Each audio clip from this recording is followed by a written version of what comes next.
I wanted to have a conversation today about continuing to compare yourself to others, comparing where you are. Maybe you think that you need to be ahead, you need to be, somewhere further along than like where you are. And then you get on social media and you're seeing people that started after you, like succeeding, celebrating big milestones, big money wins, doing like big things, right? Like traveling, being paid to speak on stages, whatever the case may be. And you're just like, what the fuck? You're like, what the fuck? Like, I've been doing the things. Like, when is it gonna be my turn? And I remember when I remember saying that before to an old coach that I had, right? I had my breakdown, I had my crash out. I was like, when is it gonna be my turn? When is it gonna be my turn? I think asking the question means that you're not ready for the thing. One, when we really look at it, those other people that you may be comparing yourself to, like, you don't know where they started. See, a lot of people, they tell the story the way that they want this story told. They want the story told the way that they want the story told. That's how it's told. So you don't necessarily know how many times they tried before this and failed over and over and over. And they tried this thing and it didn't work. They tried that thing and it didn't work. And they've actually been low-key trying at this for years, and you wouldn't know. Everybody doesn't document their journey, right? So you don't keep this in the forefront of your mind when you're scrolling and you're looking at people and they're giving the perception of what you perceive to be success. And so then you continue on the cycle, the loop continues. What I think, if you're willing to try, would be best, and it's gonna hurt a little bit. It's gonna hurt. I'm not gonna. It's gonna hurt a little bit. Is remove all the noise. I may have talked about this before in another video. Dead ass, remove the noise. Like, one of the best things that I had done for myself was I knew that Facebook was my social media drug of choice. It's the one that I'm most familiar with, was the most active with, would have the most engagement on my content. And so I was always like reaching for my phone, and just like my thumb would just want to tap on Facebook. And I had to delete it. I had to delete it. I was like, I can't do this.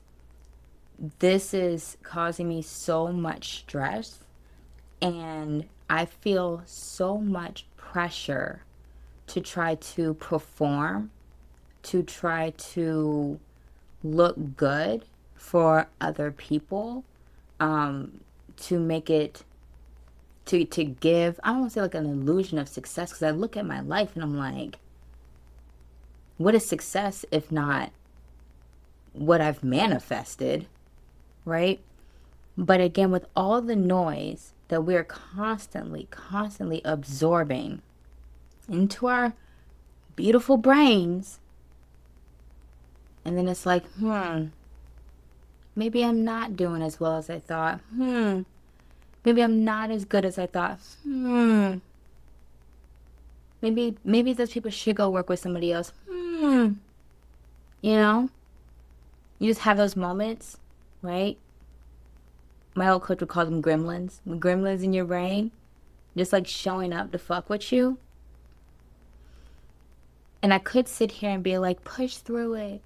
Just recognize that that's not your voice.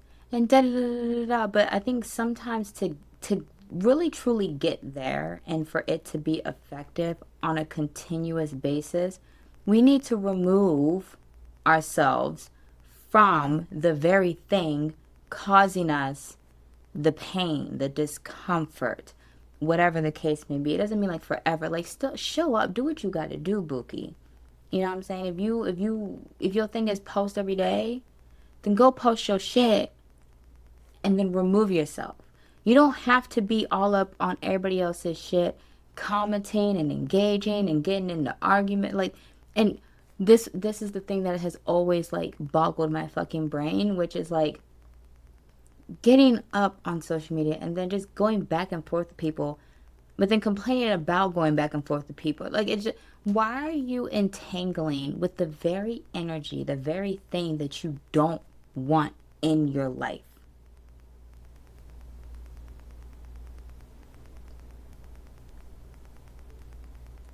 This is why I drink my water and I mind my business. I drinks my waters and I minds my business.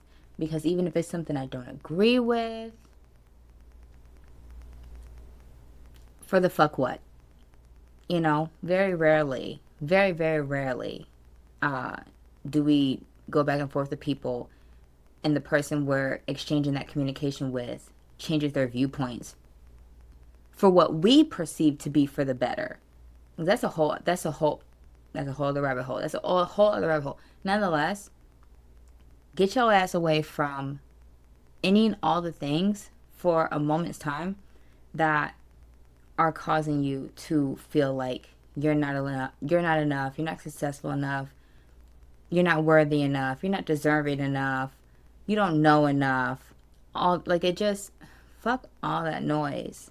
Just do what you got to do and then go delete the apps. If I need to go do like a live stream or something on Facebook, and I prefer using the app than desktop. Desktop is just, I do what I got to do, and then I immediately re-delete the app. Like, that's it.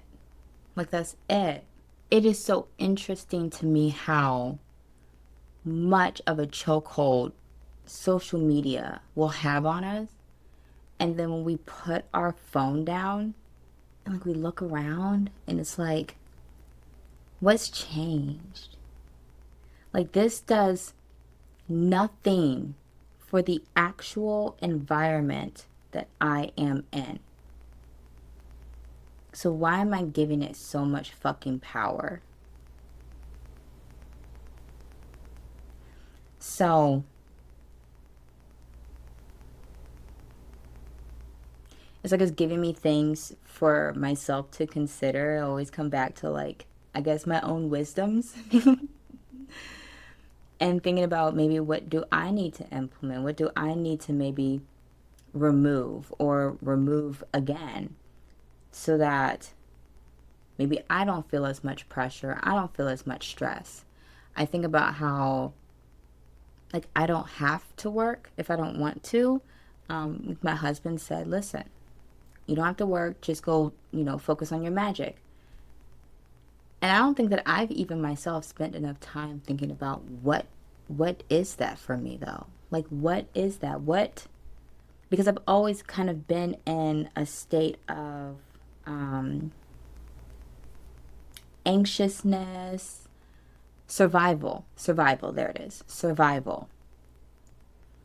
And it doesn't mean like sit on your hands, don't do anything, right? Because a man that you rely on to feed you is a man that can starve you. But, and I am essentially doing the same things that I did when I was in survival. Before I met my husband, before I had a 3-story condo by the beach, before life looked the way that it does now. And even like more recently, it's just kind of, the thought has just really been kind of seeping into my brain of like, if you weren't doing this, what would you be doing? Would you join boards at society? Something other than this, and maybe pushing as hard as you are, trying as hard as you are, because I don't have to do this. And maybe that's the thing that I need to sit with myself with in a journal. It's just like, Kenny, you don't have to. You don't have to do anything you genuinely don't desire to do, because your livelihood, your survival is not dependent upon this. And even though there are seasons where like I kind of come back to this, I want to call it annoying, but I don't think that it's fully annoying, because it's not fully integrated, because I'm having to come back to it, right? But just like, hey, wait a minute. But then the question then is do I want it? So then I ask you, do you want whatever it is that you're doing? Do you want whatever it is that you have? Are these thoughts and these beliefs from an outdated operating system from when you were maybe in survival? Maybe you're still in survival. I don't know. I don't know. Nonetheless, these are my musings for today. Day 10 of the 100 videos in 100 days challenge. So I'm excited. We've officially made it to the double digits. Like, we've officially made it to the double digits. Anyways, I started a membership yesterday, just because why the fuck not? Because that's what I wanted to do. And guess when we're talking about like, what do we want to do? That's what I wanted to do. And I felt like the people around me, mentors, whatever, people who were perceived as those that should know better, were just always like, oh, you need to start high ticket. You have to do high ticket before you can do group, and you need to do high ticket, and you need to secure X amount of money before, and then you need to have a big audience. And it's like, you know, if I would have just done what the fuck I wanted to do and just let it be a slow growth and not have this thought circulating in my mind that because it's slow, it's wrong, when it's not. Like, it's not. Like, where the fuck am I rushing off to? Where are we rushing off to? Where are we going? Right?